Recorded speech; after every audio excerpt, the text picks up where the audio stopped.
Last video में ये सब हमने पढ़ लिया था, ठीक। अब देखो हमने पढ़ तो लिया था, लेकिन अब हमको ये समझ में आता है कि जैसे हम कोई सा भी हाइड्रोजन का बॉन्ड लगा रहे हैं, है ना, यहाँ पे हाइड्रोजन की बॉन्डिंग हो रही है ना पहले वाले में, तो हम इसको लिखते कैसे हैं। अब क्या हम डायग्राम हर जगह बनाएंगे बिंदु संरचना? आंसर है नहीं। हम क्या करेंगे, इसका फार्मूला, इसको मिटाते हैं, इसका फार्मूला कैसे लिखेंगे। जैसे ये H है और ये H है, इन दोनों के बीच में सिंगल सिंगल बॉन्ड हो रहा है। बॉन्ड का मतलब एक यहाँ इस कोने में एक इलेक्ट्रॉन है और एक इलेक्ट्रॉन इस कोने में है ना, तो दोनों को हम जोड़ेंगे तो सिंगल बॉन्ड बना, ठीक। ऐसे ही नाइट्रोजन में देखो हम 3 बॉन्ड कर रहे हैं, 3 बॉन्ड के एक साथ जोड़ रहे हैं, है ना, तो यहाँ पे क्या लिखेंगे, नाइट्रोजन और नाइट्रोजन के बीच में ट्रिपल बॉन्डिंग हुई है ना, इसको ऐसे लिखते हैं। क्यों? क्योंकि 3 बॉन्ड हुआ है ना। और ऐसे ही सेम ऑक्सीजन के केस में क्या हो जाएगा, देखो यहाँ पे ऑक्सीजन है, ये एक बॉन्डिंग हुई H से और एक बॉन्डिंग हुई H से, तो इसको इस तरह से लिखेंगे। ये क्या मैं बता रहा हूँ, लिखना कैसे, बिंदु संरचना तो बता दिया ना, अब ये लिखना कैसे है इसको इस तरह से। बॉन्डिंग का मतलब ये होता है, ठीक, ये भूलोगे तो नहीं। मीथेन में क्या होता है, CH4, इसको क्या लिखते हैं, H, यहाँ पे H, यहाँ पे H और यहाँ पे H। इसका मतलब यही होता है, देखो एक इलेक्ट्रॉन यहाँ, एक इलेक्ट्रॉन यहाँ, एक इलेक्ट्रॉन यहाँ, फिर यहाँ, फिर यहाँ, यहाँ, यहाँ, यहाँ, देखो 1 2 3 4 5 6 7 8, कार्बन के लिए 8 बन गया, सर्कल बना दो यहाँ पे, कार्बन के लिए 8 बन गया। तो बिंदु संरचना का मतलब पूरा अंदर से दिखाता है कितना कितना इलेक्ट्रॉन कहाँ पे शेयर हो रहा है। और ऐसे अगर नॉर्मल दिखाना हो तो ऐसे करेंगे। अगर हम इसको पढ़े हुए हैं तो हमको तो पता है ना कि एक्चुअल में इस तरह होता है, लेकिन हम लिखेंगे इस तरह, कौन उतना तामझाम बनाएगा एग्जाम में, टाइम नहीं है ना, हम लिखेंगे इस तरह। जब हम ये तब बनाएंगे जब हमसे बिंदु संरचना बनाने के लिए बोला जाएगा, अदरवाइज़ नहीं बनाएंगे, है ना, ऐसे लिखेंगे इस तरह से, ठीक। चलो अब नेक्स्ट हम क्या पढ़ेंगे, नेक्स्ट टॉपिक क्या है, bonding in carbon the covalent bond. ये हम पढ़ेंगे इसको डिटेल में, जो बुक में लिखा हुआ है। तो बुक मैं यहाँ पे इंपोर्ट कर दूँ क्या, क्या है, कार्बन में आबंधन सहसंयोजी आबंध। इसको इंग्लिश में मैं यहीं पे लिख देता हूँ, समझ में आ जाएगा, रेड कलर से लिख देता हूँ।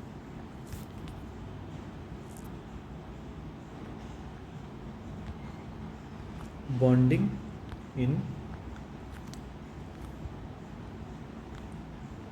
Carbon covalent bond.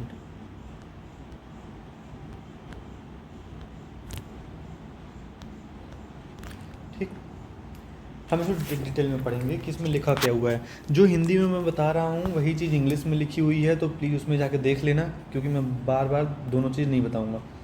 देखो पिछले अध्याय में हमने आयनिक यौगिकों के गुणधर्म का अध्ययन किया था। हमने देखा था कि आयनिक यौगिकों के गलनांक व कठोरांक उच्च होते हैं तथा ये विलयन में अथवा गलित अवस्था में विद्युत का चालन करते हैं। देखो इसका मतलब क्या है, इसके पिछले अध्याय में जो भी तुमने धातु व अधातु वगैरह वगैरह जो भी पढ़ा रहा होगा उसमें लिखा है कि हमने क्या पढ़ा था कि जो आयोनिक बॉन्ड होते हैं, जो आयोनिक बॉन्ड होते हैं, यानी कि आयनिक यौगिकों के गुणधर्म, यानी आयोनिक कंपाउंड, आयोनिक बॉन्ड बना के जो कंपाउंड बनते हैं वो क्या होते हैं, विद्युत के सुचालक, विद्युत के सुचालक, यानी कि विद्युत को मतलब करंट को फ्लो होने में हेल्प करते हैं, करंट को फ्लो करने में हेल्प करते हैं, है ना। पुस्तक में मैं पूरा नहीं लिख रहा हूँ। जैसे अगर एक गिलास पानी है, अगर इसमें पानी भरा हुआ है, हम इसमें अगर करंट का एक तार डाल देते हैं तो इसमें करंट तो फैल जाएगा, लेकिन हो सकता है उतना तेज़ी से करंट फ्लो ना हो। लेकिन अगर हम इसी पानी में नमक डाल देते हैं, NaCl डाल देते हैं, तो वो करंट बहुत तेज़ी से दौड़ता है उस वाले पानी में। तो क्या होता है, NaCl ये क्या होता है, आयोनिक बॉन्ड होता है, तो ये विद्युत का सुचालक होता है। क्यों? क्योंकि इसमें एक में मेटल होता है और जहाँ पे मेटल होगा वहाँ पे विद्युत तेज़ी से फ्लो होगी। और इसमें क्या होता है, कोवैलेंट बॉन्ड में क्या होता है, ये विद्युत के सुचालक उतने अच्छे नहीं होते हैं। क्यों? क्योंकि इसमें गैसेस होती हैं, मेटल होता नहीं है, धातु होता नहीं है, बस अधातु होता है। तो जहाँ पे अधातु होता है वहाँ पे विद्युत का सुचालक ज़्यादा नहीं होता है। जैसा कि हमने अध्याय 2 में देखा, अधिकांश कार्बन यौगिक अच्छे विद्युत चालक नहीं होते हैं, है ना। अधिकांश कार्बन यौगिक विद्युत चालक नहीं होते हैं। उपरोक्त यौगिकों के क्वथनांक एवं गलनांक। अब देखो क्वथनांक क्या है, गलनांक क्या है, इसको हाईलाइट कर देता हूँ, इसको अभी बताता हूँ मैं क्या है क्वथनांक और गलनांक। ये हो गया क्वथनांक और गलनांक। ऐसे नहीं लिख रहा है, ऐसे ही लिख देते हैं। क्वथनांक क्या है ये पढ़ना है हमको, और गलनांक क्या है वो पढ़ना है। एक एक मतलब का शब्द समझेंगे, एक एक शब्द का मतलब समझेंगे कि इसका मतलब क्या होता है ना। ये नाम कहाँ से आता है, ये तुमको नॉमेनक्लेचर जब नामकरण वाला सिस्टम आएगा इस चैप्टर के जस्ट बाद बताऊंगा। ये अभी बस पढ़ना है, इसको किस तरह से लिखते हैं ये अभी हम इसके नेक्स्ट वीडियो में इसको हम पता कर लेंगे कैसे लिखते हैं। अब क्या लिखा है इसमें, तुलना में काफ़ी कम होते हैं। गलनांक और कथनांक किसकी तुलना में, कार्बन आयनिक यौगिकों की तुलना में काफ़ी कम होता है। मतलब अगर हम ये CH4 जो है, ये CH4 है ना, ये दोनों अगर बॉन्ड किए हुए हैं, है ना, वैसे तो होती नहीं है, लेकिन कार्बन कार्बन यौगिक दोनों अगर बॉन्ड किए हुए हैं तो उसको हम हल्का सा हीट देंगे ना तो ये बॉन्ड इनकी टूट जाएगी। लेकिन हम अगर जैसे NaCl का हो गया, मैग्नीशियम का हो गया, ऐसे धातु को जो जोड़े होते हैं उसको कितना बहुत ज़्यादा हीट देना पड़ेगा तब जाके उसकी बॉन्डिंग टूटेगी, अदरवाइज़ नहीं टूटेगी। जैसे लोहा है ना, लोहा हम उसको क्या आग में रख देंगे पिघल जाएगा क्या, नहीं पिघलेगा, उसको बहुत ज़्यादा टेम्परेचर देना पड़ेगा, लगभग 800 डिग्री सेल्सियस का टेम्परेचर देना पड़ेगा। 800 डिग्री सेल्सियस को ऐसे समझो कि जो पानी जब हम उबालते हैं, पानी जब भाप बन के निकलने लगता है ना गैस में, तो वो 100 डिग्री सेल्सियस है। तो इसमें लोहा कितना 1000 डिग्री सेल्सियस से ऊपर अगर रहेगा ना तब जाके लोहा पिघलेगा। मतलब देखो इतनी ज़्यादा एनर्जी देनी पड़ रही है लोहा को पिघलाने के लिए। आयोनिक बॉन्ड को पिघलाने के लिए, बॉन्ड तोड़ने के लिए 1000 डिग्री सेल्सियस के आसपास हमको टेम्परेचर देना पड़ता है। और आयोनिक बॉन्ड जो अधातु होते हैं उसमें ऐसे 50-60 डिग्री देंगे ये बिखर जाएगा, 100 डिग्री में बिखर जाएगा, है ना। तो ये समझना है कि विद्युत इसका क्वथनांक यानी कि गलनांक बहुत कम होता है। क्वथनांक गलनांक अभी ये समझो, अभी जस्ट इसके पेज के बाद बताता हूँ क्वथनांक क्या होता है, गलनांक क्या होता है ना। इस निष्कर्ष पर पहुंच सकते हैं कि परमाणुओं के बीच प्रबल आकर्षण बल नहीं है, चूंकि अधिकांशतः ये यौगिक विद्युत के कुचालक होते हैं। जो हम अभी कोवैलेंट बॉन्ड बना के जो हम एक परमाणु बनाएंगे, जैसे CH2 हो गया, CH4 हो गया, ऐसे जो हम कोवैलेंट बॉन्ड के बारे में बता रहे हैं, पढ़ रहे हैं, वो बहुत विद्युत के सुचालक नहीं होते हैं, वो विद्युत के कुचालक होते हैं। मतलब इसमें करंट छुआ तो दूसरी तरफ करंट नहीं मारेगा, तो विद्युत कुचालक होते हैं। तो हम इस निष्कर्ष पर पहुंच सकते हैं कि यौगिकों के बॉन्ड से किसी आयन की उत्पत्ति नहीं होती है, यानी कि अगर हम इसको जलाएंगे तो कोई भी आयन नहीं निकलेगा। कक्षा 9 में ये पूरा पढ़ लेना, ध्यान देना। अब मैं इसमें बताता हूँ। ये 4 इलेक्ट्रॉन प्राप्त कर 4 प्लस माइनस ऋण आयन बना सकता है, लेकिन 6 प्रोटॉन वाले नाभिक के लिए 10 इलेक्ट्रॉन अर्थात 4 अतिरिक्त इलेक्ट्रॉन धारण करना मुश्किल होता है। जैसे कभी मैंने बताया था, ये कार्बन है, इसके पास 6 प्रोटॉन है, 6 इसकी परमाणु संख्या है ना। तो जैसे कार्बन की परमाणु संख्या 6 थी, तो इसके पास 6 तो प्रोटॉन है, लेकिन 2 अंदर वाले सर्कल को दे दिया था, बाहर वाले सर्कल में कितना रखा था, 1 2 3 4। तो हम बोले थे 4 को या तो किसी को दे सकता है या तो किसी से ले सकता है। तो ये क्या बोला है, ये 4 इलेक्ट्रॉन प्राप्त कर 4 ऋण आयन बना सकता है ना। 4 है तो इसको 4 और इलेक्ट्रॉन प्राप्त कर दिया है तो ये 4 ऋण आयन बना सकता है। जैसे 4 माइनस ये बना सकता है ना। 4 तो इसके पास अभी भी है, +4 तो है, +4 अभी भी है, लेकिन अगर 4 इसको और मिल जाए तो ऋण आयन बना सकता है। कैसे, 6 प्लस ये 6।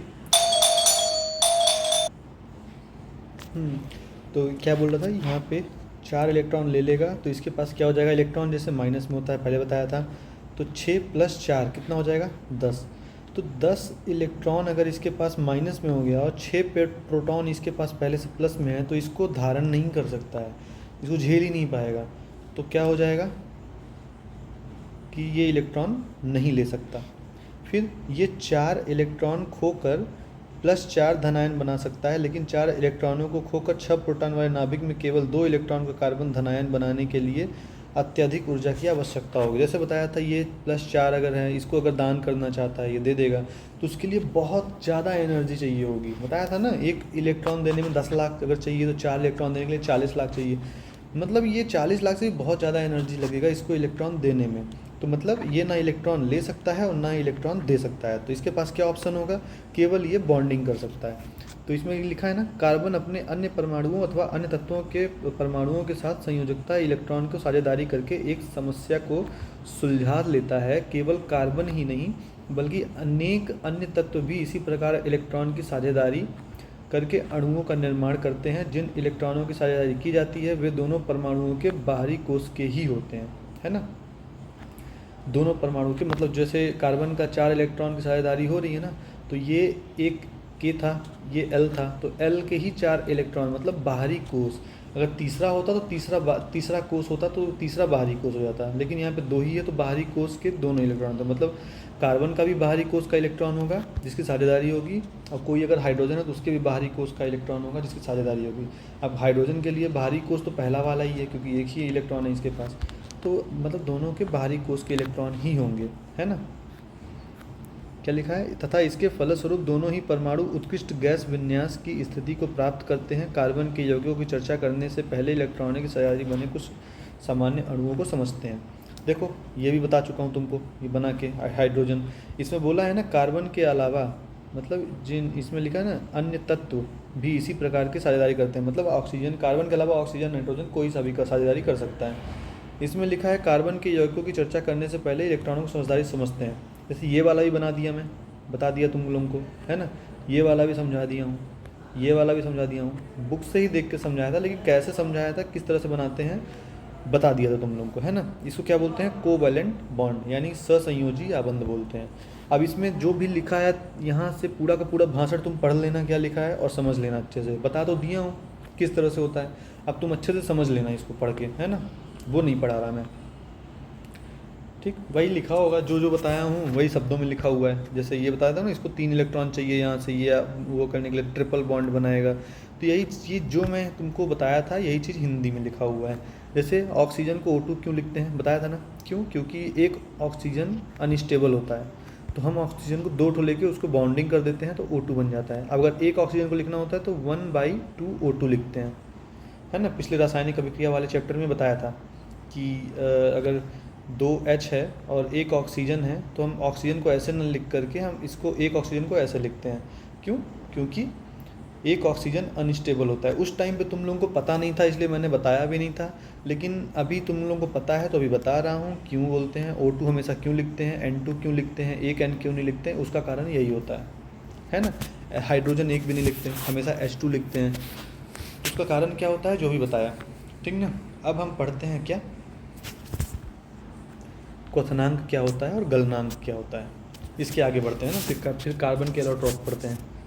जैसे ये अलग टॉपिक है ना, कार्बन, ये कार्बन से थोड़ा हट के क्वथनांक और गलनांक लिखा था तो इसलिए मैं बता दे रहा हूँ क्वथनांक क्या होता है।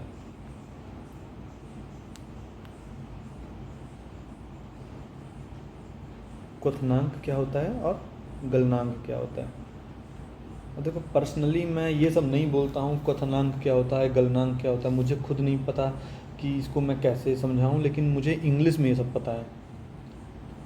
इंग्लिश में क्या क्वथनांक और गलनांक क्या बोलते हैं, जैसे गलनांक को हो गया, गलनांक क्या होता है बताओ, पहले गलनांक पढ़ते हैं।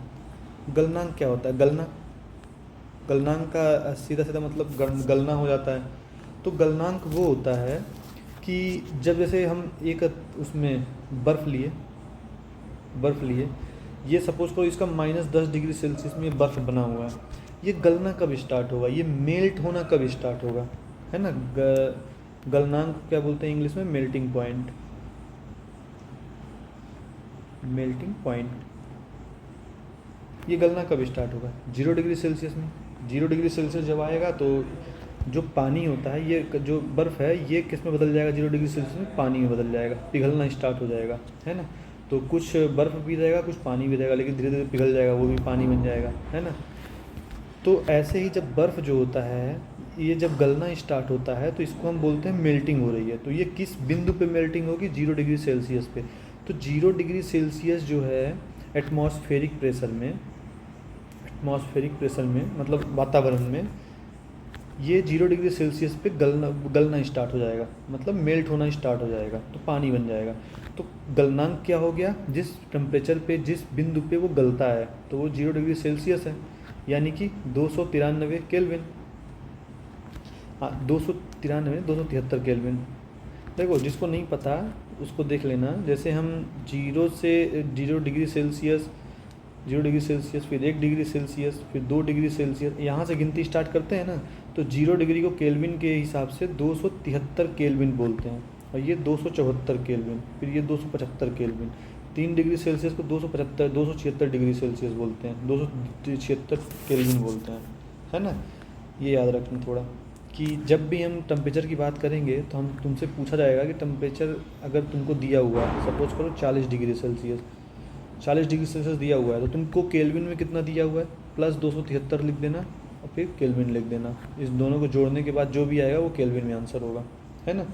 कितना आएगा, 313, 73, 83, 93, हाँ 313 आएगा, ये केल्विन हो गया आंसर। तो डिग्री सेल्सियस को केल्विन में कन्वर्ट करने का तरीका है ये, है ना, ये याद रखना। तो 0 डिग्री सेल्सियस यानी 273 केल्विन। देखो बुक में केल्विन लिखा है तो इसलिए मैं केल्विन का भी बता दिया। बर्फ़ का गलनांक क्या है, मेल्टिंग पॉइंट क्या है, 0 डिग्री सेल्सियस। ऐसे ही जब पानी है ना, पानी को अगर हम उबालेंगे तो एटमॉस्फेरिक प्रेशर में ये किस टेम्परेचर पे उबलना स्टार्ट हो जाएगा। मान लो ये स्टीम बनना स्टार्ट हो जाएगा, भाप बनना स्टार्ट हो जाएगा। भाप को स्टीम बोलते हैं।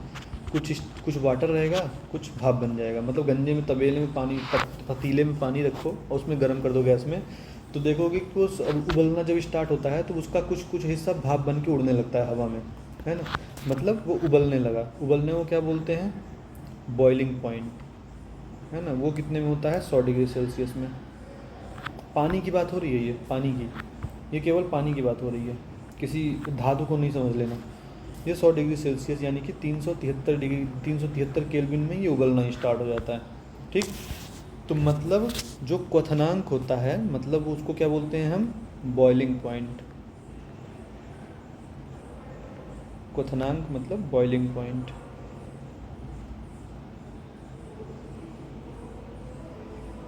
ठीक ना, ये हो गया। अब देखो इसे समझते हैं कि जैसे ये पानी है ना। ये उबलना स्टार्ट हुआ, इसको बोलते हैं क्वथनांक, हो गया 100 डिग्री सेल्सियस। ये बर्फ़ है, ये पिघलना स्टार्ट हुआ, इसको बोल दिए गलनांक। अब एक बात बताओ कि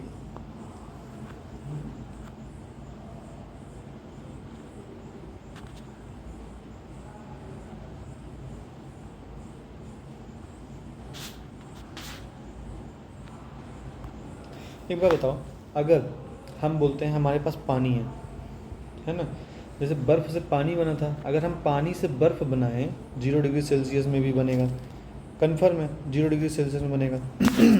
तो ये पानी से अगर हम बर्फ़ बना दिए और बर्फ़ 0 डिग्री सेल्सियस में हो गया, कंप्लीट हो गया, बन गया बर्फ़, तो क्या हम बोलेंगे ये क्या है, पानी का क्या हो रहा है, क्वथनांक की गलनांक। आंसर है कुछ भी नहीं। बर्फ़ का गलनांक है 0 डिग्री सेल्सियस, पानी का गलनांक नहीं है। बर्फ़ का मतलब बर्फ़ मेल्ट हो रही है, बर्फ़ पिघल रही है। ये क्या हो रहा है, जम रहा है, यानी कि फ्रीज हो रहा है। तो ये पानी के लिए ये क्या हो गया, फ्रीजिंग पॉइंट, है ना, फ्रीजिंग पॉइंट। बर्फ़ के लिए क्या हो गया, ये बर्फ़ के लिए 0 डिग्री सेल्सियस क्या हो गया, ये बर्फ़ के लिए हो गया मेल्टिंग पॉइंट। मतलब बर्फ़ पिघल रहा है, लेकिन अगर पानी को हम फ्रीज करेंगे तब जाके वो बर्फ़ बनेगा। तो ये पानी के लिए क्या हो गया, फ्रीजिंग पॉइंट। 0 डिग्री सेल्सियस पानी के लिए फ्रीजिंग पॉइंट है, बर्फ़ के लिए ये मेल्टिंग पॉइंट है। यानी कि बर्फ़ यहाँ पे पिघलना स्टार्ट होती है। जो भी एलिमेंट जहाँ पे पिघलना स्टार्ट हो जाता है उसको बोलते हैं मेल्टिंग पॉइंट। यदि कोई एलिमेंट है ना, धातु अधातु जो भी हो, अगर वो कोई भी, यदि कोई सॉलिड एलिमेंट,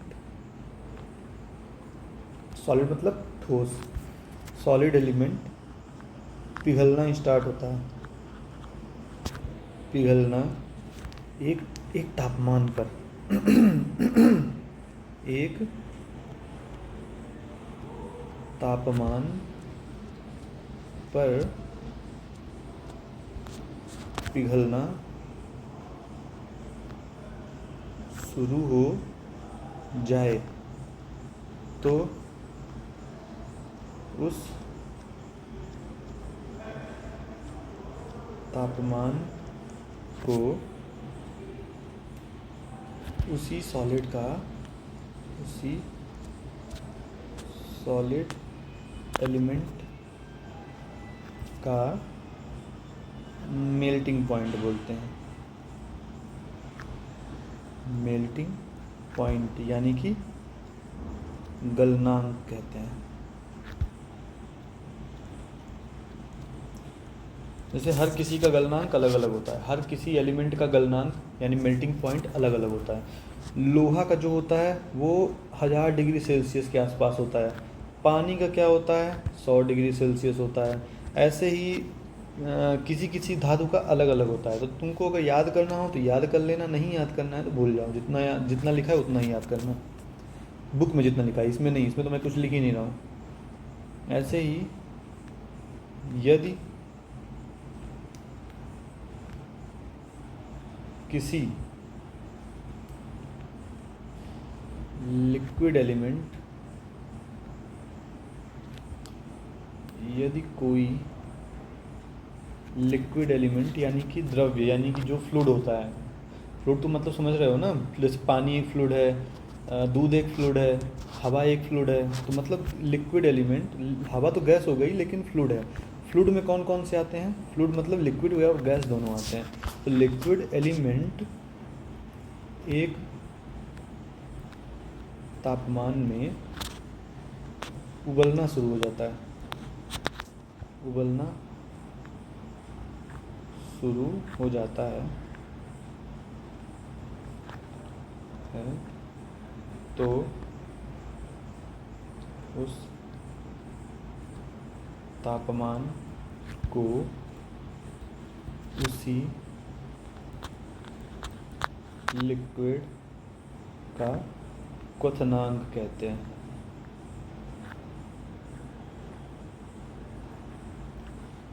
तो इससे क्या समझ में आता है कि क्वथनांक हमेशा गलनांक से ज़्यादा होगा।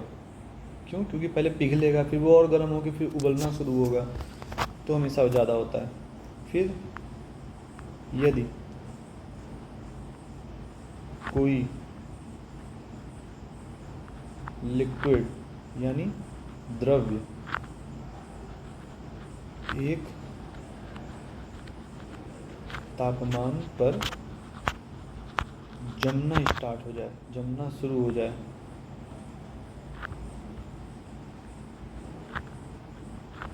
तो उस तापमान को उसी लिक्विड का फ्रीजिंग पॉइंट कहते हैं।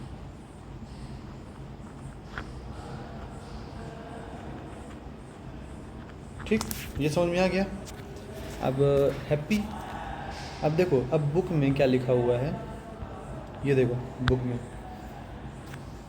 ये देखो एसिटिक एसिड का गलनांक दिया हुआ है, क्वथनांक दिया हुआ है। क्लोरोफॉर्म, इसमें गलना स्टार्ट हो जाता है। क्लोरोफॉर्म सपोज करो एक सॉलिड है, तो सॉलिड है अगर, तो उसको गलना कब स्टार्ट होगा?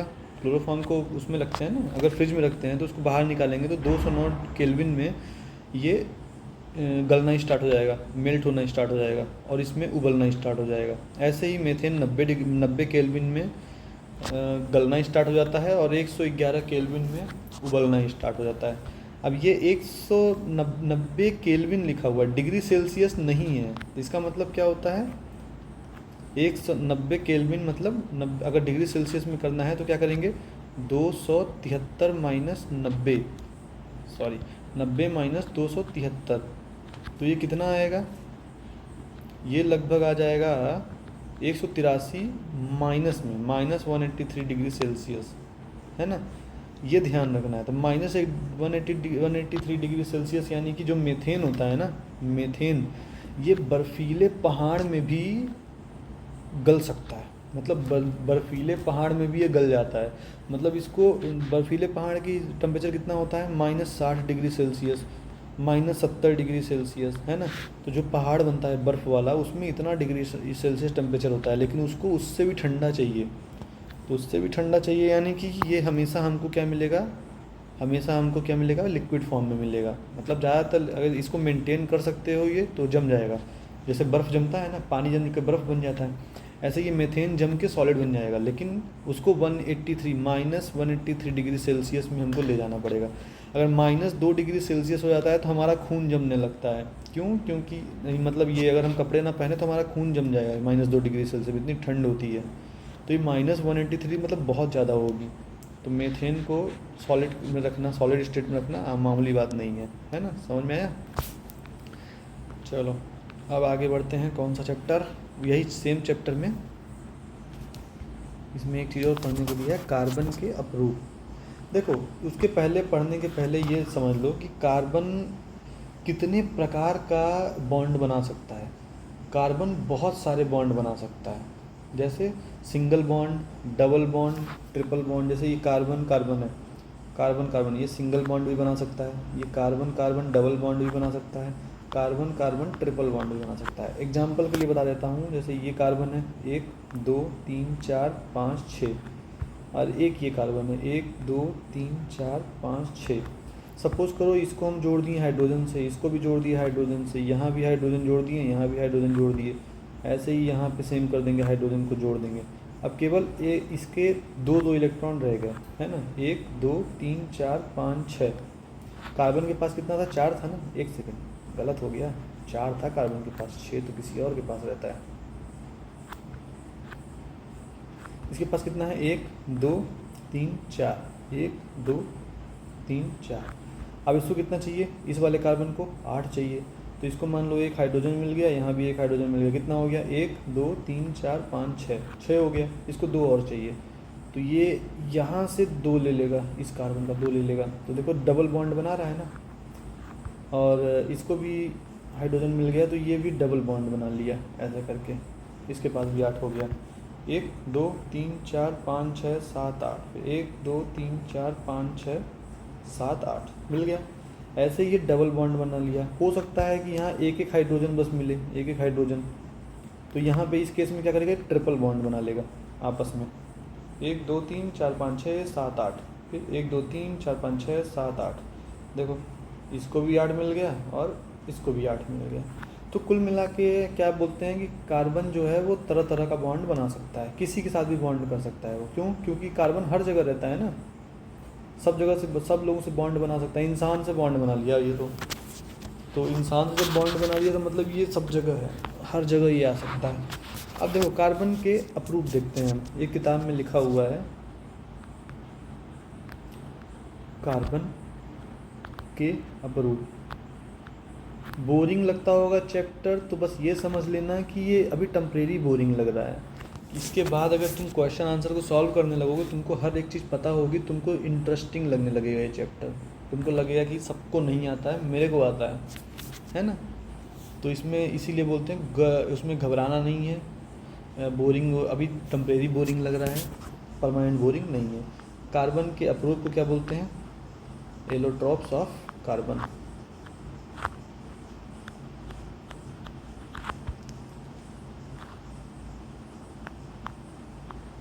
ठीक, कार्बन के अप्रोच एलोट्रॉप्स ऑफ कार्बन।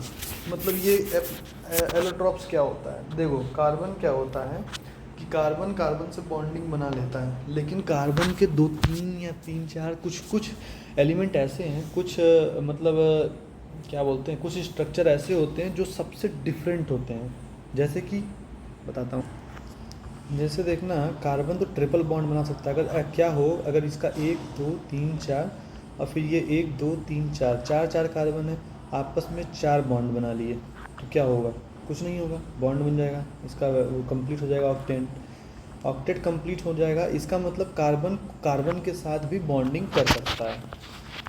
तो अभी हमने क्या देखा, कार्बन हर एक इलाके में हर एक इलाके में मतलब hydrogen, nitrogen, oxygen, chlorine, fluorine सबके साथ अभी तक बॉन्ड बनाता था। लेकिन इसमें हम देखेंगे कि कार्बन कार्बन के साथ भी बॉन्ड बना सकता है। तो कुछ पॉइंट मैं लिख देता हूँ, वो तुम एक सेकंड को बुक ऐड कर देता हूँ। इसमें क्या है देखो, हमको पढ़ना है ये चीज़ पढ़ना है, कार्बन के अपरूप। अब इसको हम डिटेल में पढ़ते हैं। क्या पढ़ते हैं देखो, प्रकृति में कार्बन तत्व अनेक विभिन्न भौतिक गुणों के साथ विभिन्न रूपों में पाया जाता है। जैसा कि मैंने बताया, हर जगह कार्बन पाया जाता है, इंसान के शरीर में भी कार्बन पाया जाता है। ऐसे ही हीरा एवं ग्रेफाइट दोनों ही कार्बन के परमाणु से बने हैं। कार्बन के परमाणु के परस्पर बॉन्डिंग के तरीकों के आधार पर ही इनमें अंतर होता है। मतलब जैसे जो ग्रेफाइट है, जो पेंसिल की जो निब होती है ना पेंसिल की, वो भी सेम मटेरियल से बना है, कार्बन से बना है, और हीरा भी कार्बन से बना है। बस उन दोनों के बीच में स्ट्रक्चर जो होता है ना, उन दोनों को बनाने का स्ट्रक्चर वो डिफरेंट होता है, मटेरियल एक ही होता है। जैसे कार्बन के 4 अन्य परमाणुओं के साथ बॉन्डिंग बना करके जिसमें एक दृढ़ त्रियामी संरचना बनती है, ये वाली।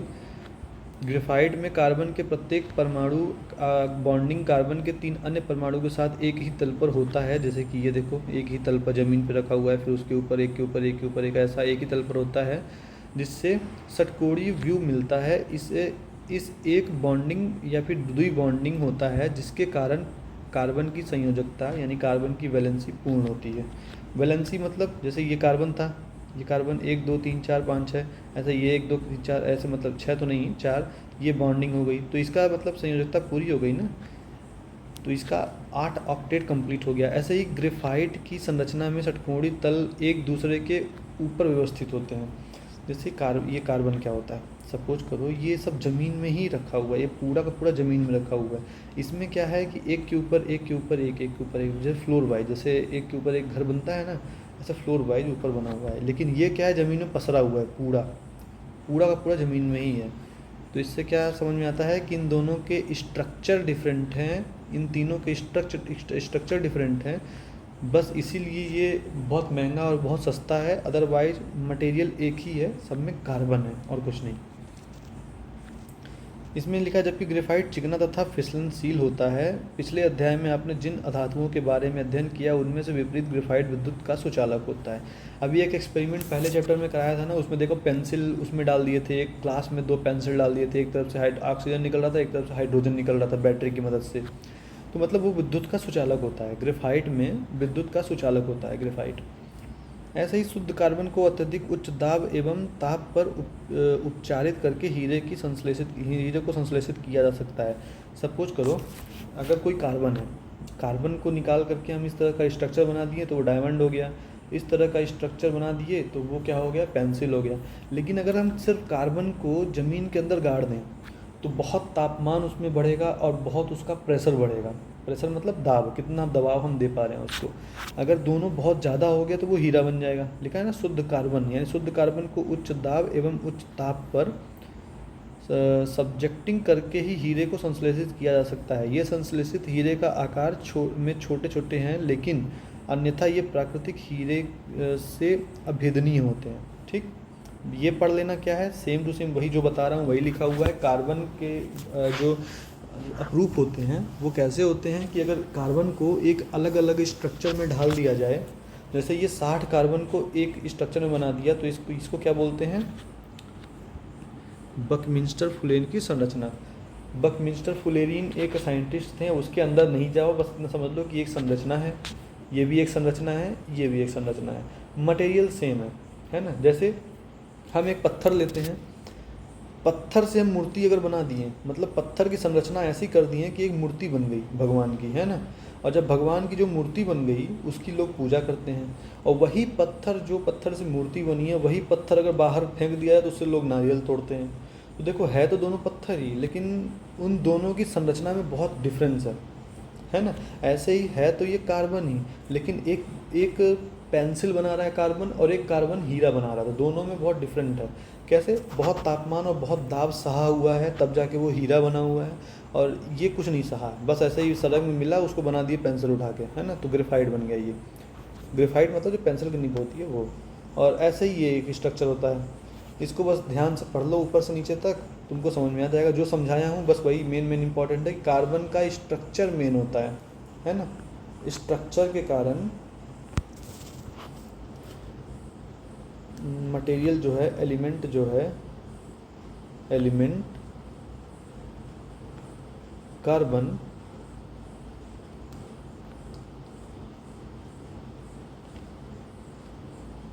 अलग अलग स्ट्रक्चर मतलब बनावटी का तरीका, बनावटी का मतलब जैसे जोड़ते हैं हम, स्ट्रक्चर ऐसे बना दें, ऐसे ऐसे बना दें स्ट्रक्चर, ये भी एक स्ट्रक्चर ही है लेकिन वो अलग अलग स्ट्रक्चर है इसलिए उसको हम ग्रेफाइट बोलते हैं।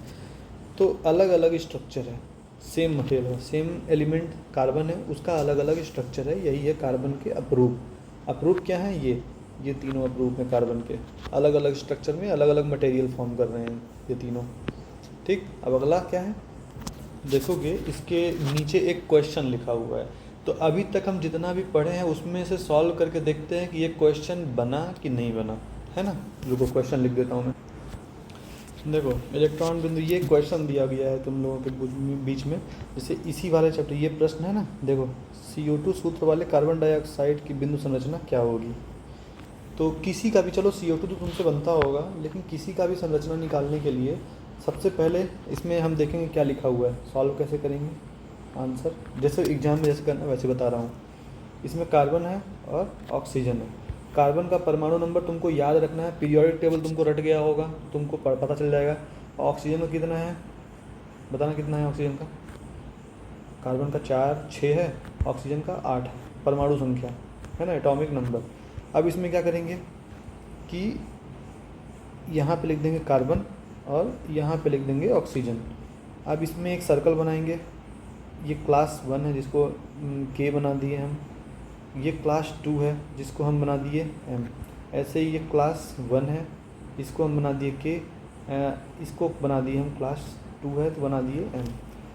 पहले वाले क्लास को कितना चाहिए? 2 इलेक्ट्रॉन, 1 हो गया, 2 हो गया, अब ये हो गया संतुष्ट। 4 बचा, 1 2 3 4, लेकिन इसमें 1 2 3 4 इलेक्ट्रॉन घट रहे हैं ऑक्टेट कंप्लीट करने के लिए। और इसमें क्या चाहिए? 1 2, इसको भी दे दिए। लास्ट वाले में क्या है? 6, 1 2 3 4 5 6। अब इसमें ऑक्टेट कंप्लीट करने के लिए 2 इलेक्ट्रॉन घट रहे हैं, मतलब यहाँ पे 4 इलेक्ट्रॉन चाहिए, यहाँ पे 2 इलेक्ट्रॉन चाहिए, है ना। तो हम क्या करेंगे, बनाएंगे, कार्बन में 4 है ना, 4 कार्बन के पास 4 ही है, 1 2 3 4, कार्बन के पास 4 इलेक्ट्रॉन है, इसको 4 और चाहिए ऑक्टेट कंप्लीट करने के लिए। और ऑक्सीजन के पास 6 हैं, इसको 2 चाहिए, तो 1 2 3 4 5 6। ऐसे ही यहाँ पे भी 1 2 3 4 5 6। इसको ऑक्टेट कंप्लीट करने के लिए 2 इलेक्ट्रॉन चाहिए, इसको ऑक्टेट कंप्लीट करने के लिए 4 इलेक्ट्रॉन चाहिए।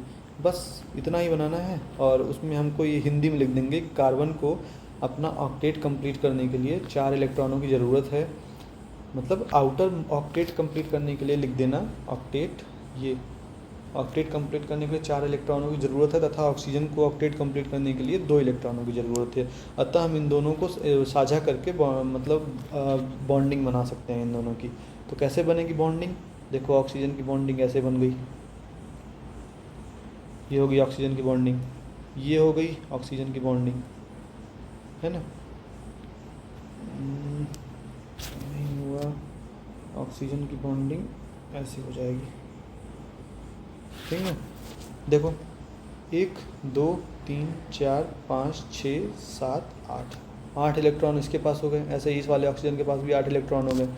लेकिन कार्बन का क्या? कार्बन भी अपना बॉन्डिंग बनाएगा, कार्बन को भी चाहिए ना ऐसे।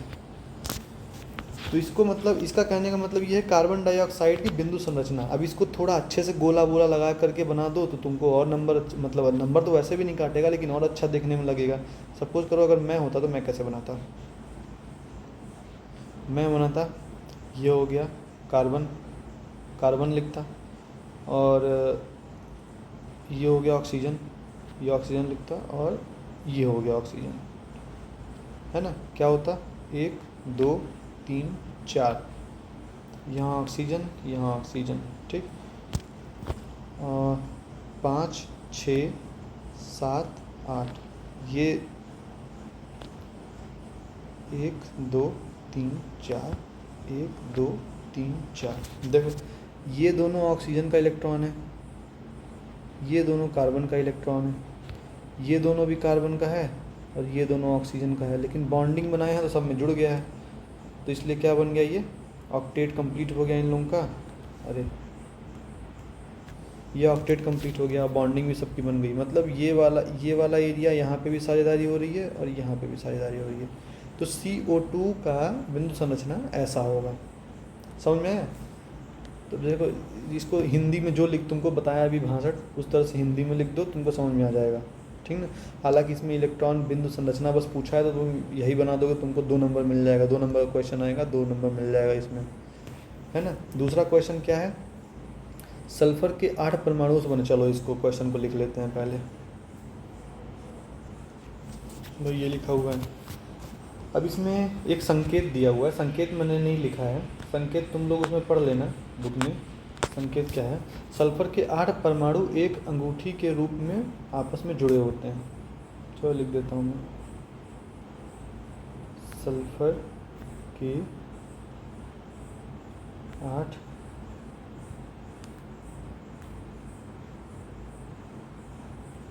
परमाणु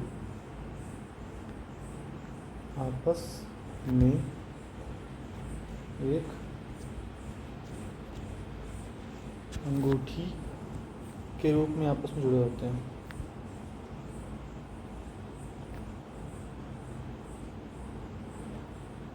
आपस में जुड़े होते हैं, ठीक। अब इसमें इंग्लिश मीडियम वाला इंग्लिश इसमें देख लेना अपने बुक में कि क्या लिखा हुआ है ना। मैं पढ़ के बता देता हूँ क्या लिखा हुआ है इसमें। What would be the electron dot structure of molecule of sulfur which is made up to 8 atoms of sulfur? Hint में क्या दिया है, the 8 atoms of sulfur are joined together in the form of a ring। ठीक, अब ये हमको दिया हुआ है, हमको सॉल्व करना है हमको। चलो ठीक है, हम देखते हैं कि परमाणु तो नहीं, एक सेकंड, ये क्या है, सल्फर। सल्फर का परमाणु संख्या क्या है यहाँ पे, 16। देखो सल्फर इस वाले लाइन में सल्फर है, इसका परमाणु संख्या 16 है। तो सल्फर की परमाणु संख्या क्या है, 16। हम लिख लेंगे, पहले शुरू से बता रहा हूँ बेसिक से कि कैसे हमको बिंदु संरचना बनाना है। ठीक, जैसे समझाया था, सल्फर को पहले लिखना है, ठीक। इसका अब फिर उसके बाद यहाँ पे बनाएंगे पहला क्लास जिसको हम बोलते हैं K, फिर हम बनाएंगे दूसरा क्लास, इसको बोलते हैं L, फिर हम बनाएंगे तीसरा क्लास, इसको क्या बोलते हैं M। अब चौथा बनाने की जरूरत नहीं है, इतने में कंप्लीट हो जाएगा, ठीक ना। पहले में क्या है, पहले को चाहिए 2 इलेक्ट्रॉन, ये हो गया 2 इलेक्ट्रॉन। अब कितना बचा, 14। दूसरे को 8 चाहिए, 1 2 3 4 5 6 7 8। ये जगह खाली छोड़ दिया, तुम बराबर बराबर हिस्सों में बांट देना, है ना। 8 दे दिया, अब कितना बचा, 6, है ना। 6 इलेक्ट्रॉन, तो बाहरी इलेक्ट्रॉन को 6 दे देंगे, 1 2 3 4 5 6। लेकिन इसको चाहिए कितना था, इसको चाहिए था 18, तो इसके पास कितना नहीं मिला, इसको कितना नहीं मिला, 12 इलेक्ट्रॉन नहीं मिला। लेकिन इसको बगल वाले का ऑक्टेट कंप्लीट करने के लिए इसको 8 इलेक्ट्रॉन चाहिए होगा। तो ये क्या बोल रहा है, मेरे पास तो 6 हैं, मेरे को 2 और चाहिए, तो इसको 8 अपना कंप्लीट करने के लिए 2 इलेक्ट्रॉन और चाहिए, है ना। बाहरी 6 है ना, 1 2 3 4 5 6। ये बोल रहा है मेरे को, तो मेरे हिसाब से तो नहीं दे रहे हो, कम से कम L के हिसाब से दे दो। L को 8 मिला है, मेरे को भी मिनिमम 8 चाहिए, तो 8 मिनिमम चाहिए होगा, तो उसको क्या चाहिए, 2 इलेक्ट्रॉन और चाहिए। तो ऐसे ही सल्फ़र को 2 इलेक्ट्रॉन चाहिए, इसीलिए जैसे यहाँ पे क्या है 6 आ रहा है ना, तो 6 - 8 कर दे तो इसकी वैलेंसी हो जाती है -2, है ना। तो ये तो बता चुका हूँ इसको, लेकिन सल्फ़र के पास कितना इलेक्ट्रॉन है, 1 2 3 4 5 6। इसको 2 इलेक्ट्रॉन और चाहिए अपना ऑक्टेट कंप्लीट करने के लिए, ठीक। तो इसमें क्या बोला है कि सल्फ़र के 8 परमाणुओं से बने, सल्फ़र के 8 परमाणुओं से बने, मतलब जैसे हमको अभी बोले ना, हमको 12 इलेक्ट्रॉन चाहिए, लेकिन 12 इलेक्ट्रॉन नहीं मिल पा रहा, तो हमको 8 ही इलेक्ट्रॉन में संतुष्ट करना पड़ेगा सल्फ़र को। तो कम से कम 8 तो चाहिए होगा, इसलिए लिखा है 8 परमाणु से बने, 8 परमाणुओं से बने सल्फर के अणु की इलेक्ट्रॉन बिंदु संरचना क्या होगी। अब इसमें क्या लिखा है, संकेत सल्फर के 8 परमाणु आपस में एक अंगूठी के रूप में आपस में जुड़े होते हैं। ठीक, अब देखो सपोज करो हम 8 सल्फ़र की, तो हम चलो मान लिए सल्फ़र को ऐसे जोड़ सकते हो, सल्फ़र और ये सल्फ़र 1 2 3 4 5 6 7 8 ऐसे जोड़ सकते हो। लेकिन क्या ये सही है? ऐसे अगर जोड़ दोगे तो क्या ये सही है? ये तो चलो 8 में जो हम जोड़ते थे इस वाले मतलब जो L वाले पोजीशन में आते थे जितने भी इलेक्ट्रॉन, उसको तो हम इस तरह से जोड़ सकते थे, ऑक्टेट कंप्लीट हो जाता। लेकिन क्या हम ऐसे कर सकते हैं? आंसर है नहीं कर सकते। क्यों नहीं कर सकते? क्योंकि हमको ये लिखा हुआ है कि सल्फ़र के 8 परमाणु आपस में एक अंगूठी के रूप में जुड़े हुए हैं। अंगूठी मतलब हमको सर्कल ऐसे बनाना है, सर्कल सल्फ़र का। तो हम सल्फ़र का सर्कल कैसे बनाएंगे? चलो बनाते हैं।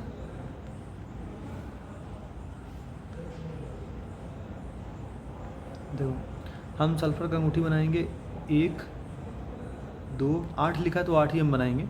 1 2 3 4 5 6 7 और ये 8 सल्फ़र है, 8 अंगूठी हम बना दिए।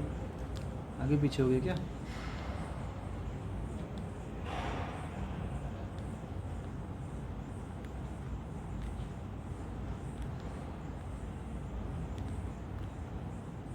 ठीक, अब एक सल्फ़र में कम से कम 8 इलेक्ट्रॉन चाहिए होंगे। ठीक, तो अभी हम सर्कल में हमारे पास हर सल्फ़र में कितना इलेक्ट्रॉन था? 6। 1 2 3 4 5 6। ऐसे इसमें भी 1 2 3 4 5 6। 1 2 3 4 5 6। 1 2 3 4 5 6। 1 2 3 4 5 6। 1 2 3 4 5 6। 1 2 3 4 5 6। 1 2 3 4 5 6। अब हर सल्फ़र को कितना चाहिए? 8 इलेक्ट्रॉन चाहिए। किसके लिए? अपना ऑक्टेट पूरा करने के लिए। तो हर सल्फ़र को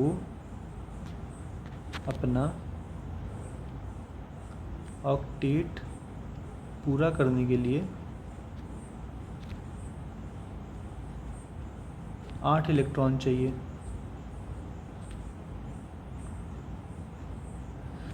ध्यान रखना, हम क्यों बोल रहे हैं कि सल्फ़र के 8 परमाणुओं से बने सल्फ़र के अणु, सल्फ़र के 8 परमाणु, परमाणु मतलब एक ये सल्फ़र एक परमाणु है। 8 सल्फ़र यानी कि हमसे 8 बोला था इसलिए हमने 8 बनाया। 4 बोला होता तो 4 बनाते, और अगर 2 बोला होता तो 2 में ही निपटा देते। क्यों? जैसे पहले भी बताया था ना कि नहीं कर सकते हैं। क्यों? क्योंकि 8 बोला है। देखो 8 बोला है, नहीं कर सकते हैं। 8 हमको सल्फ़र लगाना पड़ेगा, तो 8 इलेक्ट्रॉन चाहिए। अतः वह अपने पड़ोसी सल्फ़र के साथ कोवैलेंट बॉन्ड बनाकर अपना ऑक्टेट पूरा कर लेगा ना। कैसे? देखो एक बॉन्ड यहाँ बनाएगा तो 6 इसके पास पहले से था, 7 हो गया। इसको मिटा के दूसरा कलर यूज करते हैं। देखो एक बॉन्ड यहाँ बनाया, एक बॉन्ड इसमें से बना लिया, एक बॉन्ड ऐसे बना लिया, एक बॉन्ड ऐसे बना लिया, फिर ये ऐसे बना लिया, फिर ये ऐसे बना लिया, फिर ये ऐसे बना लिया, और फिर ये ऐसे बना लिया। इसको हम इस तरह से क्यों जोड़ रहे हैं? क्योंकि बोला है ना एक अंगूठी के रूप में हमको बनाना है, तो रिंग हमको बनाना है, और रिंग बनाने के लिए हमको इसी तरह से करना पड़ेगा। चलो इसमें थोड़ा उटपटांग है तो हम थोड़ा उटपटांग ही सही लिख देते हैं, थोड़ा अंगूठी टाइप का भी बन जाएगा, है ना। देखो ये भी एक अंगूठी टाइप का बन गया। रिंग टाइप का हमको बोला इसलिए रिंग टाइप का हम बना रहे हैं, अदरवाइज़ नहीं बनाते। देखो अगर हम इस वाले सल्फ़र को देखें, सल्फ़र को, तो एक यहाँ है, 2 3 4 5 6, मतलब 6 हो गया, और ये हो गया 7, ये हो गया 8। बॉन्डिंग बना लिया ना। देखो ऐसे बनाएंगे इसका बिंदु संरचना, ये हो गया, ठीक, 8 हो गया। अब इस सल्फ़र के ऊपर ध्यान देंगे तो क्या करेगा, इस सल्फ़र के ऊपर ध्यान देंगे तो इसके पास 6 है, ये बगल बगल वाले से ले करके 8 बना लिया अपना। ऐसे ही ये वाला सल्फ़र है, ये भी अगल बगल से ले करके 8 बना लिया, ठीक। ऐसे सेम टू सेम सभी सल्फ़र करेंगे और 8-8 सबका कंप्लीट हो जाएगा, किसी को समस्या नहीं आएगी, सबका 8-8 कंप्लीट। तो क्या बोलेंगे, ये है सल्फ़र का बिंदु संरचना।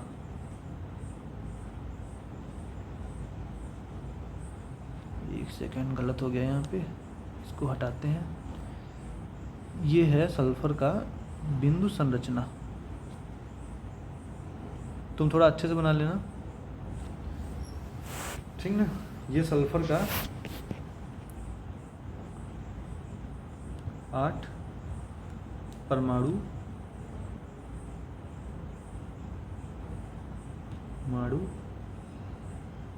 वाले सल्फ़र का इलेक्ट्रॉन बिंदु संरचना।